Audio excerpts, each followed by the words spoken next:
Hello, hi, నమస్తే. అందరూ ఎలా ఉన్నారు? ఏంటి ఇది నేను చేశాను అనుకుంటున్నారా? లేదండి, ఇది మా బావగారు చేశారు. ఆయనకి ఇష్టమైన వాటిల్లో ఇది కూడా ఒకటి. నాకు చూపించారు, నాకు చాలా బాగా నచ్చింది. మరి బాగుండేది ఏదైనా మీకు కూడా చూపించాలి కదా, అందుకని ఈ వీడియో మీకోసం. ప్రతి మనిషికి ఒక లిస్ట్ ఉంటుందండి. అది ఇష్టం, ఇది ఇష్టం, అది చూడాలి, లైఫ్ లో ఇక్కడికి వెళ్ళాలి, లైఫ్ లో ఈ స్టేజ్ లో ఉండాలి, ఇట్లా ప్రతి ఒక్కరికి ఏవో కోరికలు ఉంటూ ఉంటాయి. కానీ అసలు మన లైఫ్ లో మన కోసం మనం ఎంత టైం కేటాయిస్తున్నాం? హెల్త్ ప్రాబ్లమ్స్ అనో, ఫైనాన్షియల్ ప్రాబ్లమ్స్ అనో, లేదా ఇంటి బాధ్యతలను, ఇట్లా ఏదో ఒక ప్రాబ్లం తో మనని మనం నెగ్లెక్ట్ చేస్తున్నాం అని నాకు అనిపిస్తుంది. ప్రతిరోజు కాకపోయినా వారానికి ఒకసారో, కనీసం 2-3 నెలలకు ఒకసారో, అట్లీస్ట్ సంవత్సరానికి ఒక్కసారైనా గానీ మనకంటూ మన కోసం కొంత టైం స్పెండ్ చేస్తే ఎలా ఉంటుంది? ఆ టైంలో మనకు నచ్చింది మాత్రమే చేయాలి, లేదా మనకి నచ్చింది మాత్రమే చూడాలి.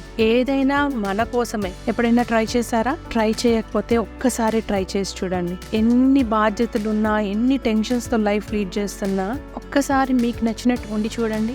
నెక్స్ట్ డే అబ్జర్వ్ చేసి చూడండి. Body and mind full energy gain చేస్తుంది. అప్పుడు వరకు కనిపించిన టెన్షన్స్ అన్ని చాలా సింపుల్ గా అనిపిస్తాయి. ఏం కాదులే, ఎట్లయినా హ్యాండిల్ చేయొచ్చు అన్న ఫీలింగ్ కలుగుతుంది. ఒక్కసారి ట్రై చేసి మీకు ఎలా అనిపించింది అనేది తప్పకుండా నాకు చెప్పాలి మరి మీరు.